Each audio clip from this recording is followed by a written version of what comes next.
आप सभी का स्वागत है वही हिंदी की ऑनलाइन क्लासों में।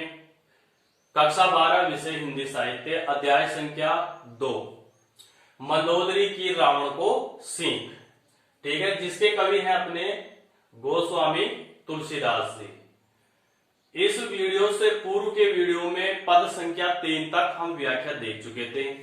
आज यहां पर व्याख्या पद 4 की हम व्याख्या देखने जा रहे हैं। ठीक है, चौथा पद है वो मैंने लिख दिया है, यहां पर थोड़ा स्पेस दिया हुआ है। मैंने सोचा कि बोर्ड पे पूरा पद है वो नहीं आएगा, इसलिए यहां पर थोड़े छोटे अक्षरों में लिखा है, लेकिन आराम से समझ में आ रहा होगा। अब देखिए, पहले इसको पढ़ते हैं, फिर इसके जो कठिन शब्दार्थ हैं वो यहां पर देखेंगे, फिर व्याख्या और फिर अंत में विशेष। तो चलिए देखते हैं। सजल नयन कह जुग कर जोरी, सुनहु प्राणपति विनती मोरी। कंतन राम विरोध परिहरऊ, जानी मनुज जनी हट मन धरो। विश्व रूप रघुवंश मणि, करहु बचन विश्वासु। लोक कल्पना वेद कर अंग अंग प्रति जासु। पद पाताल शीस अजदामा, अपर लोक अंग अंग विश्रामा। भ्रुकुटी विशाल भयंकर कराला, नयन दिवाकर कच घनमाला। जासु ग्रहण अश्विनी कुमारा, निशि अरु दिवस निमेष अपारा। श्रवण दिशा 10 वेद बखानी, मारुत श्वास निगम निजबानी। अधर लोभ जम दसन कराला, माया हास बहु दिक्पाला। आनन अनल अंबुपति जिहा, उत्पत्ति पालन प्रलय मत्समिया। रोम राजी अष्टादश बारा, अस्थि सेल सरिता नस जारा। उदर उदति अदगो जातना, जग में प्रभु का बहु कल्पना। अब पद को पढ़ लिया, अब कठिन शब्दार्थ है वो देख लेते हैं। अब देखिए, यहाँ पर जगह कम है, वैसे मैं बता देता हूं। सजल का अर्थ होता है स यानी सात, जल यानी पानी। अब यहां सजल का अर्थ हो जाएगा आंसू, आंसुओं से युक्त। नयन का मतलब आंखें, कह मीन्स कहकर, जुग कर जोरी हाथ जोड़कर कहती है। सुनो सुनो प्राणपति पति देव, विनती मोरी मेरी विनती आप सुनिए। कंतन पतिदेव राम विरोध परिहु, राम से विरोध त्याग दीजिए। परिहु मीन्स त्याग देना। ठीक है, जानी जान रहे हो, मनुज साधारण मनुष्य, जन यानी मत, हटी जिद, मन हृदय धरो मीन्स धारण करो। आप श्री राम को साधारण मनुष्य समझ रहे हो, यह जिद आप छोड़ दीजिए। विश्व रूप संपूर्ण विश्व का रूप, रघुवंश रघुकुल रूपी वंश, मणि यानी मणि। करहु वचन विश्वास, मेरे वचनों पर विश्वास कीजिए, मेरी बातों पर विश्वास कीजिए।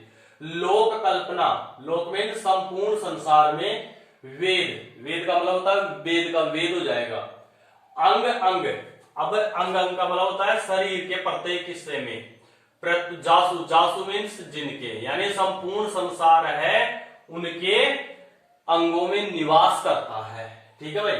पद का अर्थ होता है पैर, क्या होता है पैर। पाताल का मतलब पाताल, शीश का अर्थ हो जाएगा सिर, अज का अर्थ हो जाएगा ब्रह्मा, धाम का अर्थ होता है लोक। ठीक है, अपर का मतलब होता है अन्य, लोक मीन्स संसार या लोक, 3 लोक होते हैं। अंग अंग, अब यहां पर अंग अंग आने से कौन सा हो जाएगा पुनरुक्ति प्रकाश, और यहां पर अंग अंग आने से पुनरुक्ति प्रकाश। विश्रामा विद्यमान विद्यमान। भ्रुकुटी का अर्थ होता है भौहें, विलास का अर्थ होता है संचालन। ठीक है, भयंकर काला, काला मीन्स मृत्यु।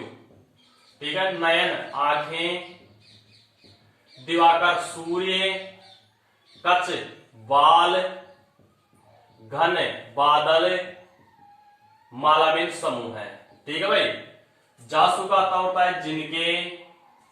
ग्रहण, ग्रहण का मतलब होता है श्वास, नासिका ले लेना, नासिका।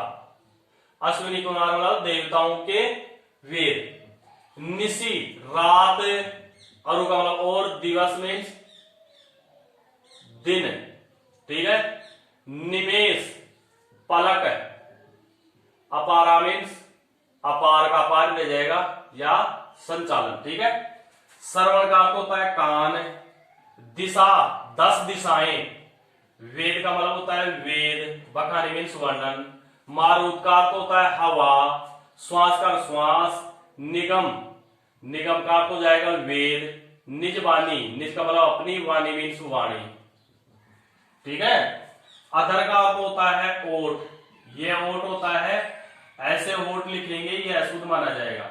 लोक का अर्थ होता है लोक, जम, जम का मतलब होता है यमलोक, ठीक है। दसन कराला, दसन का अर्थ होता है दांत, कराला का अर्थ होता है भयंकर, माया का माया, हास मीन्स हंसी, बहु दिक्पाला, बहु का मतलब होता है भुजाएं, दिक्पाला मीन्स दिशाओं के रक्षक, दिशाओं के रक्षक या दिशाएं, ठीक है भाई।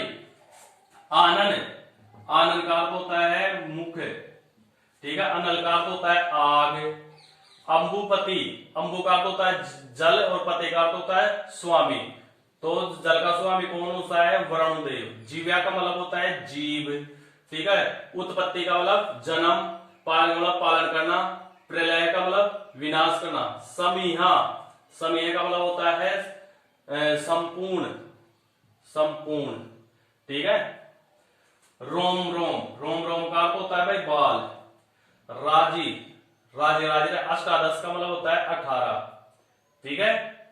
भारा, भारा का मतलब हो जाएगा पुराण या दिशाएं, सॉरी विद्याएं, विद्याएं, विद्याएं। अस्थि का अर्थ होता है हड्डी, हड्डियां। सेल का अर्थ होता है पर्वत, सरिता का अर्थ होता है नदी। नसजारा, नसों या सिराओं का जाल, ठीक है। उदर का अर्थ होता है पेट, उदति का अर्थ होता है समुद्र।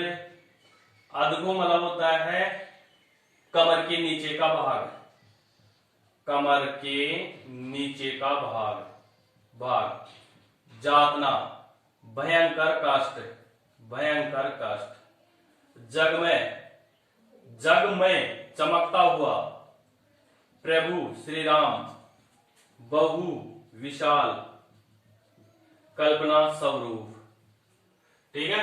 इस प्रकार का शब्द आप देखिए। अब इसका भावार्थ है वो देखते हैं। मंदोदरी है रावण को समझाती हुई कहती है, और प्रभु श्री राम का जो रूप है उन रूपों का भी वर्णन उस मूर्ख रावण के सामने करती है मंदोदरी। लेकिन मूर्ख रावण है वो कुछ नहीं बोल रहा है, सिर्फ सुन रहा है, सुन रहा है, और मंदोदरी उसे समझा रही है, समझा रही है। देखिए क्या है, मंदोदरी है राम के बारे में जानती है कि राम क्या है, वह आने वाले कष्ट को लेकर, आने वाले जो बुरा समय उसको लेकर रावण को सचेत कर रही है, और स्वयं रोने लग जाती है। लेकिन निष्ठुर जो रावण होता है उसके शरीर पर कोई प्रभाव नहीं पड़ता। क्या बताया कवि ने, तुलसीदास जी ने, देखिए। सजल नयन कह झुक कर जोरी, मंदोदरी रावण को समझाते हुए रोने लग जाती है, और अपने आंखों में आंसू भरकर, किसमें, अपने आंखों में आंसू भरकर और अपने दोनों हाथों को जोड़कर रावण से कहती है, सुनहु प्राणपति विनती मोरी, हे पति देव मेरी विनती, मेरा निवेदन है, वह निवेदन आप एक बार अवश्य सुन लीजिए। मैं आपके दोनों हाथ जोड़ती हूं, दोनों हाथ जोड़कर मैं आपसे एक विनती करती हूं, उस विनती को आप एक बार जरूर सुन लीजिए। कंतन राम विरोध करेऊ, हे पतिदेव आप राम से विरोध त्याग दीजिए, उनसे आपने जो विरोध कर रखा है उस विरोध को आप क्या कर दीजिए, त्याग दीजिए, छोड़ दीजिए। जानी मनुज जनी हटि मन धरेऊ, हे पतिदेव आप उसे क्या समझ रहे हैं, साधारण मनुष्य समझकर आप अपने मन में क्या किए हुए हैं, हट किए हुए हैं, जिद किए हुए हैं। आप मनुष्य, साधारण मनुष्य है, साधारण मनुष्य प्रभु श्री राम को समझ रहे हैं, यह आपकी हट है, जिद है। बल्कि ऐसा नहीं है कि श्री राम है वो साधारण मनुष्य है, वो साधारण मनुष्य बिल्कुल नहीं है। इसलिए आप अपनी इस जिद को छोड़ दीजिए कि प्रभु श्री राम क्या है, एक साधारण मनुष्य है। दोहा है यहाँ पर, विश्व रूप रघुवंश मणि। आगे मंदोदरी कहती है कि प्रभु श्री राम इस संपूर्ण विश्व के स्वरूप है, और वह रघुवंश में उन्होंने जन्म लिया है। तो वो रघुवंश में किसके समान है? एक मणि के समान है। जो मणि क्या करती है? प्रकाश फैलाती है। वैसे वह अपने वंश के नाम को प्रकाशित कर रहे हैं। करहूं वचन विश्वासु, हे पतिदेव मेरे इन वचनों पर आप विश्वास कीजिए, मैं आपसे झूठ नहीं बोल रही हूं। लोक कल्पना वेद कर इस संपूर्ण संसार में, इस संपूर्ण संसार के वेद कौन? इस संपूर्ण संसार के जो वेद है, प्राण है, वो सब अंग अंग प्रति जासू, और यह पूरा संसार है, यह पूरा संसार प्रभु श्री राम के अंगों में ही निवास करता है। यानी प्रभु श्री राम से अलग यह संसार नहीं है, प्रभु श्री राम के अंगों में यह पूरा संसार निवास करता है। उनके जो कल्पना संसार में, संपूर्ण संसार के वेद है, प्राण है, यह भी किसकी देन है? प्रभु श्री राम की ही देन है। अब यहाँ पर आगे फिर समझाते हुए क्या कहती है मंदोदरी? प्रभु श्री राम का बखान किस प्रकार से कर रही है? पद पाताल, हे पतिदेव प्रभु श्री राम के जो पैर है ना, वो पैर साक्षात क्या है? पाताल है।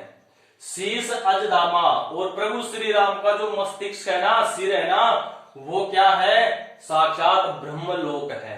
यानी सिर में कौन निवास करता है? ब्रह्मलोक निवास करता है।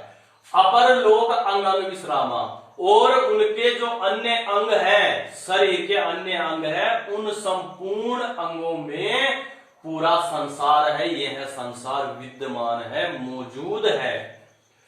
भ्रुकुटी विलास भयंकर कराला, प्रभु श्री राम की जो भुएं हैं, वह भुओं का जब संचालन करते हैं तो वह साक्षात एक तरह से मृत्यु, एक काल के समान है। यानी प्रभु श्री राम भुओं का संचालन करते हैं तो उन भुओं के संचालन से ही इस संसार में काल या मृत्यु विद्यमान होती है, मृत्यु आती है। नयन दिवाकर कच गण बाल, उनकी जो आंखें हैं वह सूर्य हैं, और प्रभु श्री राम के बाल हैं, वह बाल साक्षात बादलों का समूह है। जासु ग्रहण अश्विनी कुमारा, और प्रभु श्री राम की जो नासिका है, वह नासिका में कौन निवास करते हैं? देवताओं के वेद्य अश्विनी कुमार है, वह अश्विनी कुमार उनकी नासिका है, नाक है। निशी अरु दिवस निमेष अपारा, प्रभु श्री राम के पलकों के झपकने मात्र से ही, किसके? प्रभु श्री राम की पलकों के झपकने मात्र से ही अपार दिन और रात होते हैं। यानी प्रभु श्री राम पलकों को जब झपकाते हैं तो उन पलकों के झपकने से अपार इस संपूर्ण संसार में दिन और रात होते हैं। श्रवण दिशा 10 वेद बकानी, और प्रभु श्री राम के जो कान है, यह कान ही क्या है? उनकी 10 दिशाएं और वेद हैं। प्रभु श्री राम के जो कान है, ये कान ही क्या है?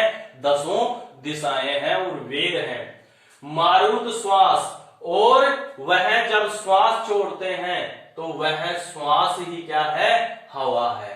यानी उनके छोड़ने मात्र से, श्वास से ही ये संपूर्ण संसार क्या लेता है? हवा लेता है। निगम निज वाणी, और उनकी जो वाणी है, बोली है, वह बोली ही क्या है? उनके वेद है। यानी प्रभु श्री राम ने जब बोली के माध्यम से बोला तब वेदों की रचना हुई है, तो उनकी बोली ही क्या है? वेद है। अधर लोभ, और उनके जो होठ है, वह किसका स्वरूप है? लोभ का स्वरूप है, लालच का स्वरूप है। जम दसन कराला, और उनके जो दांत है, यह दांत साक्षात भयंकर यमलोक के समान है। माया हंसी, और उनकी जो हंसी है, जब वह हंसते हैं तो वह हंसी ही किसका रूप है? इस संपूर्ण संसार में मौजूद माया का रूप है।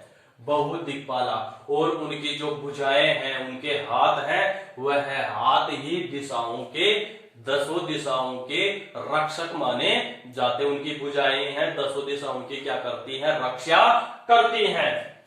आनन अलन, उनका मुख है, वह साक्षात एक तरह से अग्नि है। यानी उनके मुख में साक्षात अग्नि विद्यमान है। ठीक। अंबुपति जीव्या, और उनकी जो जीभ है ना, उस जीव में साक्षात को निवास करते हैं, जल के देव वरुण देव है, उनकी जीवा में मौजूद रहते हैं। यानी वो जीव नहीं है, वो जीव क्या है, वरुण देव है, जल देवता। ठीक है, वरुण देव। उत्पत्ति पालन प्रलय इस प्रकार से इस संपूर्ण संसार के जन्म देने वाले, पालन करने वाले और संहार करने वाले यह प्रभु श्री राम ही है।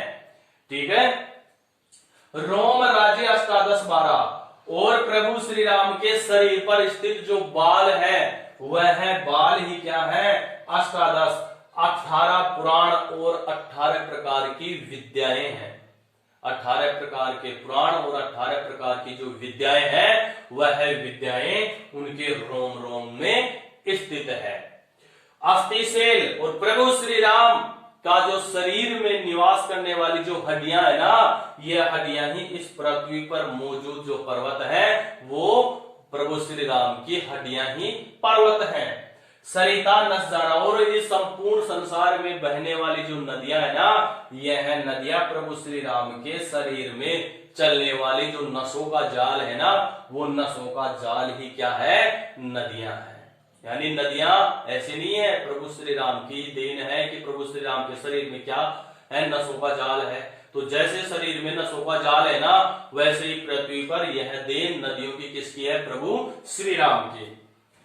उदर उदरी अधो जातना और उनका पेट है ना, पेट, वह पेट ही क्या है, विशाल समुद्र है। अधो जातना और शरीर के नीचे का जो भाग है, हिस्सा है, वह साक्षात एक तरह से यातना ग्रह है। भयंकर यातना उसमें दी जाती है, तो वो यातना लोक है। जगमग प्रभु का बहुकल्पना, इस प्रकार से यह संपूर्ण संसार है, यह प्रभु श्री राम के उस स्वरूप से ही क्या हो रहा है, चलायमान हो रहा है, गुंजायमान हो रहा है। ठीक है, इस प्रकार से इसकी हमने व्याख्या यहां पर देखी है। ठीक है, अब यहां पर देख लेते हैं विशेष में क्या क्या आ जाएगा। भाषा यहां पर क्या हो जाएगी, अवधि हो जाएगी। क्या हो जाएगी, अवधि हो जाएगी। ठीक है, तत्सम तद्भव शब्द हो जाएंगे, कथन शैली हो जाएगी, यहां पर कथन कह रही है ना। ठीक है, भक्ति रस है, भक्ति किसके बारे में बता रहा है, प्रभु श्री राम की महिमा का गुणगान कर रही है मंदोदरी। प्रसाद गुण हो जाएगा। ठीक है, और छठा अनुप्रास अलंकार हो जाएगा, रूपक अलंकार हो जाएगा, और 8वां यहां पर उपमा अलंकार हो जाएगा। ठीक है, रूपक का तो कैसे है वो ध्यान से सुनो। इन सभी में पद को क्या बता दिया, पाताल बता दिया, शीश को अजराम बता दिया, प्राकृतिक चीज है ना ये। ठीक है ना, इस प्रकार से आनल सिर को क्या बता दिया, आग बता दी, आग प्राकृतिक चीज है और सिर मनुष्य की चीज है, मुख। ठीक है, इसलिए उपमेय और उपमान में एक रूपता, प्राकृतिक चीजों में मनुष्य की चीजों में जहां एक रूपता होती है वहां पर क्या होता है, रूपक अलंकार होता है। और संपूर्ण पद में यहाँ पर काल्पनिक रूप बताया गया, उपमेय और उपमान में समानता बताई गई है। तो जहां समानता बताई जाती है वहां पर कौन सा अलंकार होता है, उपमा अलंकार होता है। एक रूपता जहां बताई जाती है वहां रूपक अलंकार होता है, और अनुप्रास तो हम जानते ही है।